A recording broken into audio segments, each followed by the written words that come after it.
Mike here out in the garage after a long hiatus and a cold winter, and somewhere hiding back here is my awesome, lovely assistant, Melly. I think she's oh, there she is. I've got saddlebags and some easy brackets I'm going to mount on my Indian Scout 60, and that's today's job. So what I've got here is the Pony Express style saddlebag from Leatherworks. It's designed to be used with a mounting plate like easy brackets, which is what I'm going to use. The standard Pony Express bags, because I really didn't need them to be super wide. I still want to keep things kind of light on the bike. And with the easy brackets, I could take them off, and then, you know, if it's an overnight trip or a weekend trip, I can carry just enough stuff in two of these, plus Mel saddlebags, that it shouldn't be a problem for me to keep the bike upright, because I've had back issues in the past, and last thing I need to do is put a gazillion pounds worth of crap on my bike. And I got this, which is really just a small bag for like a Sissybar. I've got this rack, and I'm just gonna strap it down to the rack for just a little bit of extra storage. And maybe we'll do something like that on Melly's Speedmaster here. Yeah, this is the setup we did for Mel's bike. And these are Willie and Max, different company, but same deal. They have the easy brackets on, and it really makes for a nice install because you can take them off when you're not using them and just ride the bike, you know, like normal. Melly's bike also has easy brackets on it. She has Willie and Max saddlebags, and then she's got these easy brackets that mount right to the factory Triumph fender brace mounting points there. Kind of the same setup. And now Mel wants a bag for the back of that too. Yeah, don't leave me out, man. Yeah, I won't. I would never. No. Never. What I got going on here is all the fasteners laid out. I've got the tools I'm going to need. I've also got a drill bit and a drill. I'm using a unibit to kind of open up the holes in the saddlebags. I ended up having to buy new stainless steel Allen bolts. These are M8 by 1.25 thread by 50 millimeter. The ones it comes with are 40 millimeter. And the reason why I had to get longer ones isn't that they didn't give you the right hardware.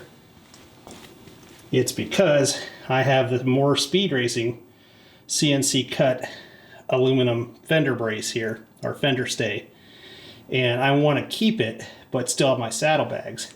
So that required that I get longer bolts so that I can run the bolt and hold the stainless steel spools that'll mount the easy brackets through the fender stay here, and it'll just act as an additional washer. So it should all work. What you up to, Mel? Playing with this rope. Playing with a rope? Yeah. It looks like the tail of My Little Pony. Melly's Little Pony. Or... Look, I'm an avatar.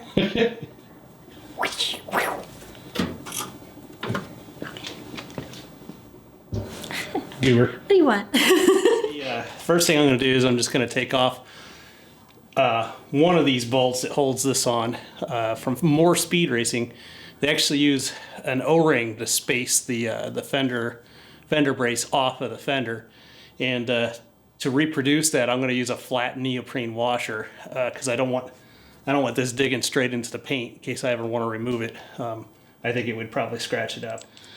So with the extra length there, if I reach inside to the inner frame on the Scout, there's an aluminum frame underneath the fender, and it's drilled and tapped, and that's where these thread into.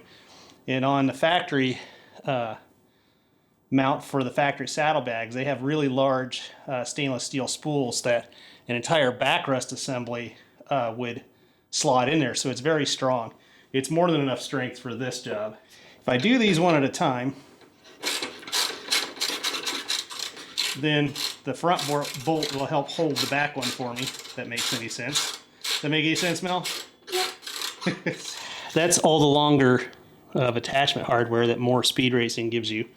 And then they give you this little dinky rubber O-ring here, and that's kind of what holds the fender brace off of the fender. This is what's going on here. This is a spool that the easy bracket slides down over, and it's plenty big enough that even though there's a chamfer on the bracket, the flat part of this will just sit there and it'll act like a washer, so it's fine. Then I've got 2 neoprene washers. The factory or easy brackets gives you these nylon washers, and I'm thinking about backing them on the back side of the spool so that when I torque it down, it doesn't dig into the finish on here. But this is anodized, and I'm gonna see how well that holds up. Anodizing, especially black anodizing, tends to fade in the sunlight and start turning like a brown color or a bronze. So I might have to pull these off one day in the future and just powder coat it. I am going to use just a little bit of anti-seize or never seize. Just a little dab will do ya. Just a little dab will do ya. And I'm going to wipe off the excess here because I don't need it gooping out everywhere. It's just to prevent galvanic corrosion.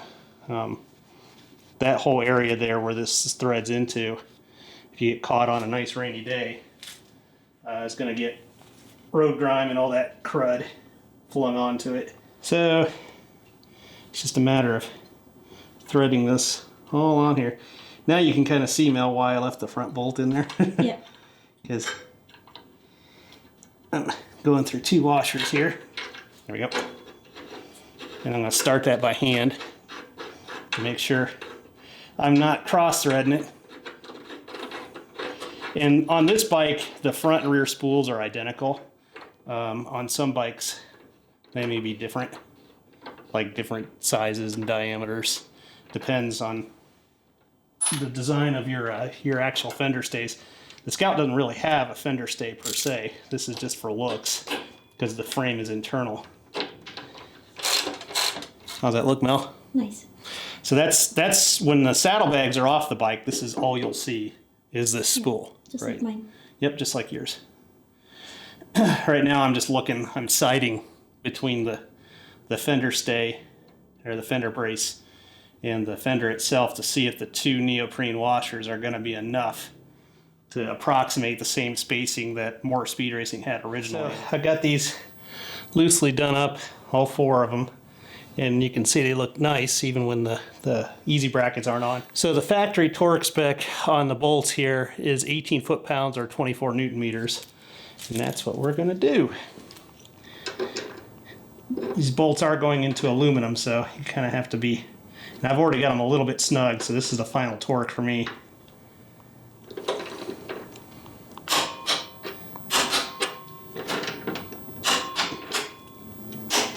There we go.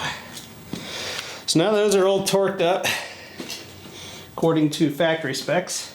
So one of the things that I ran into as a problem, and I've read about this online because I did some research before I ordered my parts, was that sometimes when you mount the easy brackets on your bike and they just slide in through little keyway slots, and then you use a key, and this key moves this lever over the end of the spool. They should be that easy to click into place. One of the reasons why I think people have problems with these isn't that the spools on the bike aren't right. It's that the way these are manufactured, they punch these holes in there before they fold the sides up, that, you know, on what's essentially a metal box that forms this. And so these little keyways here, they get a little distorted from the stamping process, I believe. I don't know for sure, but what I've had to do is what several people have had to do is take and file out with just a small rat tail metal file, one edge on either side. I did a little bit at a time until it fits perfect. Shouldn't have a bunch of slop in it, and the key should easily click into position. If you have to force the key, you're not going to get the bags back off when the bike is loaded down. So it's a combination of the powder coating on here and a little bit of distortion from when this is made up. Put the bracket on the bike, try it, pull it off, a little filing, you know, back and forth until it fits perfectly. And it should go on this easy, right? Keyways down, and then boom. If you can't pull these keys out easily, that means that you're gonna have to clearance the keyway holes. and you can see it ain't going anywhere. So now I've got these mounted. Now I got to figure out how I want to line the bags up. So normally there's a pretty good procedure for mounting these up. You kind of put some tape on the back side, kind of lift them up in position here, find where you want them, then kind of trace the outline of the easy brackets so that they're positioned where you want them. And then what you'll do is you'll kind of trace holes out. So I have my assistant Melly. So I just put some tape on here. And if you don't have someone to help you, you can always stack some stuff up to put the bag on just to get it in place. And I just, a cheap pen, and if you have someone help you hold it, you get it right where you want it. And all I'm gonna do is I'm gonna mark the outside edge here of how the bag lines up to the bracket, the easy bracket. And if I pull this guy off, you can see I've got two marks. And then, I mean, if you didn't have the seam that I'm lining the bracket off of, you'd also want to mark the upper edge. That way, when you take the bracket off the bike, you can lay it on the bag and you'll get the holes in just the right spot. And like I said, I'm lining mine up against that leather seam so I can get it up as high as possible. And center this dude up. And then just take and draw where the screw holes are on the easy bracket. And just get that pen in there through the keyway to mark that guy and to mark this guy. So that marks where I've got a drill, and like I said, I'm using this seam here. If you didn't have a seam or something on the bag to line it up, just draw a line across the top of the bracket when you're aligning it, and that'll do. So I just got to drill those holes, and then I can mount the bracket on there. Thanks for the help, Mel. Oh, anytime. I know you got to go do other stuff, so Yeah. I appreciate you holding on to the bag for me.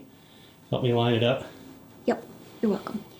So now that I got the holes marked, I'm just going to drill it out. I brought the bracket back over so I can double check that it's where I want it and all the holes are lined up, because it's the only shot I'm going to get at getting it right. I have a unibit here, and I took one of the washers that come with the bags, or the easy brackets, and I fit this down to the step on the unibit where that hole is the same as the hardware. Now you could go through and pre-drill these holes by all means with a pilot bit, smaller drill bit, but it's not going to walk a lot if you give a good steady downward pressure on it, and it'll punch right through. One last check. And I gotta say, these Leatherworks bags are made exceptionally well. I like them a lot. And start drilling. Push it down really hard so it stays in the middle. Like that.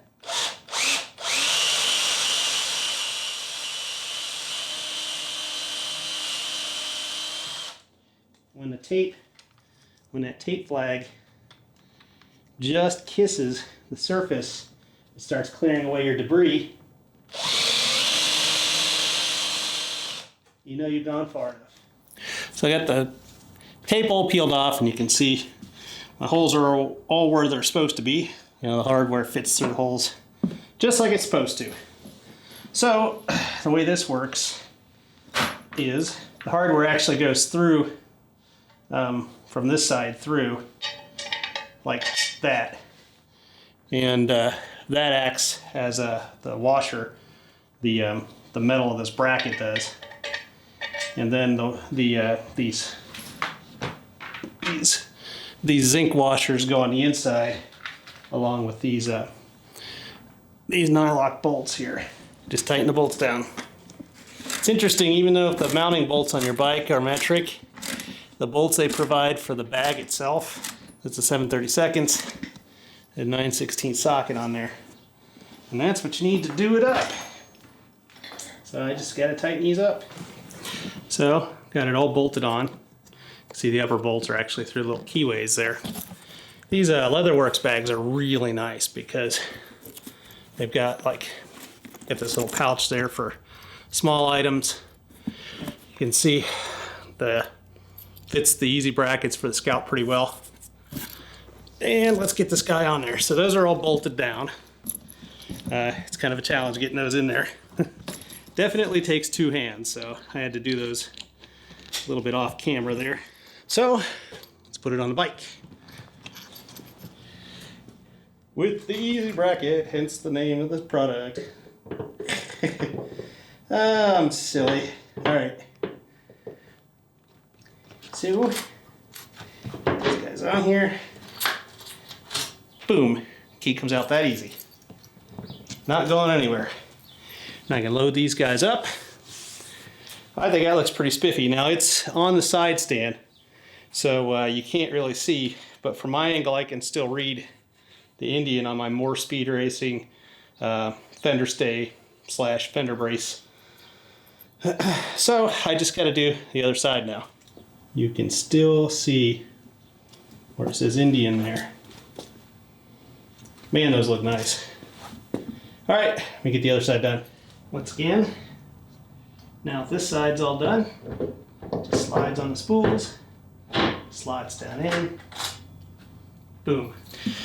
Now, here's this little bag, and all of these Leatherworks bags have this really nifty, Indian head concho on there. See how well you can see that. That is really cool.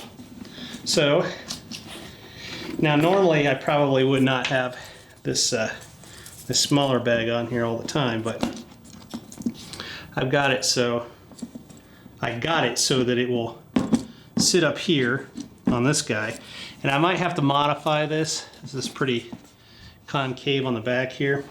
I went ahead and mounted that bag up there. That's kind of a just for long trips kind of thing. I've got to get another leather strap there from Leatherworks because it is just a little flop. I mean, it's I don't like it. Let's just put it that way. It needs to be more secure. It needs another strap around the back. It's really meant for a Sissybar and a mount, vertically.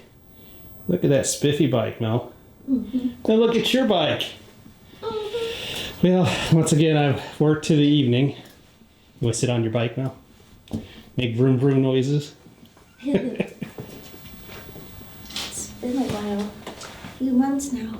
We got 2 seasons, right? Winter and not winter. Mm-hmm. Pothole season and pothole season. Yeah. Look badass, Mel. Zoom zoom, Mel. Vroom vroom vroom. Vroom. So goodbye, Mike. Goodbye, Mike. Melly came back out to yell at me because she made dinner and she wants me to go in the house. And I'm going in the house for dinner for sure. You don't get a body like this by turning meals down. All right, Mel. Well, bye-bye from the Rench garage, and we'll see you later. Ride safe.